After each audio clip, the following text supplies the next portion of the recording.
Bridget, and I'm from the Hampshire Council of Governments, and I'm here with AzAel's, and we're going to interview him about his inspiring story, how he quit smoking. And we're at Greenfield Community College, and someone just yelled down that Ozzy, your nickname, is one of the coolest ex-smokers that they know. So I'm excited about hearing his story. So let's just get some of the dates down and information down, and then we'll find out more about your story. So what was your quit date? November 15th, maybe 16th. It was around when my birthday was there, so. And how old are you? I'm 18 now. Congratulations. Getting ready to vote. Not excited for that, not yet. And when did you begin smoking? When I was 15, 16, around there. It was a big blur of the time where I started and the time that I started using, because it all seemed so mixed. When I started to pick up smoking, it went completely into a habit before even me realizing it. Well, how'd you start? I guess it was, a big part was my friends, my family issues. Growing up, it wasn't that, small house, great family that you see on the TVs. We had a couple issues when I was growing up. A lot of people do.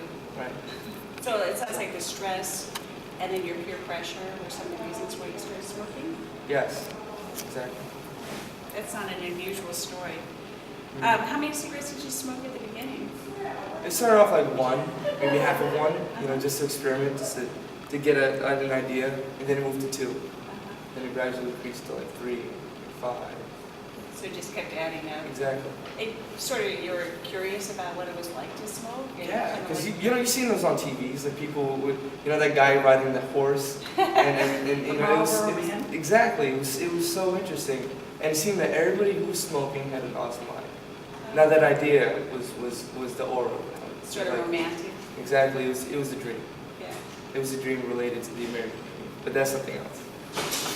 So, if it was so great, then what led you to your decision to quit smoking? If I didn't, I wouldn't have been able to do the things I am doing now. If I didn't quit, like running, jumping, climbing. And I thought to myself, I'm like, why am I smoking? And I didn't have any incentive. Even if there was a problem in my household, if my friends told me to do it, why am I smoking? They can smoke, but why am I smoking? And there was no yes, no explanation of why. You didn't like that? And I didn't like that. And so you decided to change? Of course. Otherwise, if I didn't change, well, I wouldn't have been having this conversation. It was something I had to do. For yourself. And for my family. And it sounded like it became a habit before you even recognized it? Oh yeah. The minute you start picking up smoking, you ever heard that first stage denial? I don't have a problem. That denial will get you to where you never thought you would be. Actually be addicted. It sneaks up on you, this addiction. Like a snake, yeah. Like a snake. So it sounds like you started because of peer pressure and family stress, and then before you knew it, one cigarette led to 2, led to 3, led to 5, and then also you had this habit, and then you realized that the habit was sort of controlling you and you didn't like that, and you wanted to break that habit. The first negative thing, the first thing that people would, I believe, that whoever says they have control over their addiction is only merely shrouding their problem. They're giving I'm giving an excuse of that I have control over this where I really didn't, and that really brought up problems in my family. Because we had this problem that we can control our addictions, we can control our emotions, we can control the Xbox remote, but entirely we cannot. Yeah, a lot of people think that they can control, that they have power over their addictions, so that's really interesting. And then you said you wanted to quit smoking because you wanted to excel in sports and you wanted to... Can you tell us a little bit about how your life has changed now that you quit smoking?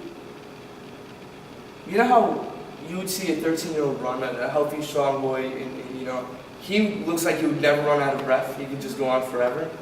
Well, when I was 16 and a half, close to 17, when I ran, I didn't feel like that 13-year-old boy anymore. I completely felt tired. I didn't even, and to be honest with you, when I smoked, I didn't even move around that much. I was just back and forth, you know, street, thinking I was doing stuff. And the most I would do was like play basketball, and I'd still take a break. It really affects your lungs and your breathing. Drastically. So how has it changed now? What kind of sports are you involved in now? So many. I can list a few. I love to run. Yeah. That is something I just, when I run, I don't feel like I want to stop. My friends tell me I could float. I look like I float. Your feet don't even hit the ground. Exactly. It's just run. And I parkour. It's a French sport that was designed to have people test their like abilities to climb, flip, jump, whatever you need to do to get across an obstacle. You do it flashy. Now this was designed for people to have fun with their friends and test their abilities. I do that as well. Taekwondo is another thing I practice, and it's not a sport. It can be, but it is a way of life. So it sounds like this whole concept of getting over your addiction has really opened up a whole new way of living and being, which is really expansive for you. There was a saying that if you shut one window, 7 more will open. Close one door, another one will open. Even if those doors don't close, there's a doggy door. There's always a way. And then, because you're so inspirational, can you tell us how you quit smoking?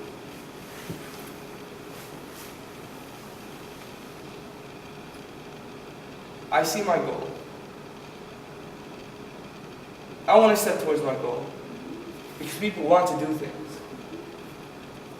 But if you don't see the steps in order to achieve that goal, you might not achieve it because you don't know how to. This goal is in front of me. I want to grab it. I want to say it's mine. But because of my negligence, because of saying that I have control over myself, the view only became farther and farther. Now, I realized that the more I wanted the goal, the less I wanted to actually walk towards it, because I started to realize the steps are harder than I thought. So what I did was I accepted the problem. I looked at it. I said, okay, I see the problem in front of me. I'm going to use that to my ability. I'm going to use that to my strength. I'm going to use that to keep me going. Because I can look back and say, that was once me. This is me now. That was once my problem. This is not my problem now. And that can always give me inspiration to keep going, because, you know, I could slip any moment. I even had thoughts when I was walking to slip. Right? I give myself outlets. I see my friend smoking, he offers me some. I said, no, I'm going to climb this tree instead. So I get myself out of the situation. You can't stay in the circle of fire, for you will burn. If you believe that you have fireproof vests, there is no such thing. You have to get yourself out of that. Well, that sounds wonderful. It sounds like you really set your goal, and then you also found alternatives. So when you were faced with that temptation, you would find an alternative activity, which was very positive for your health.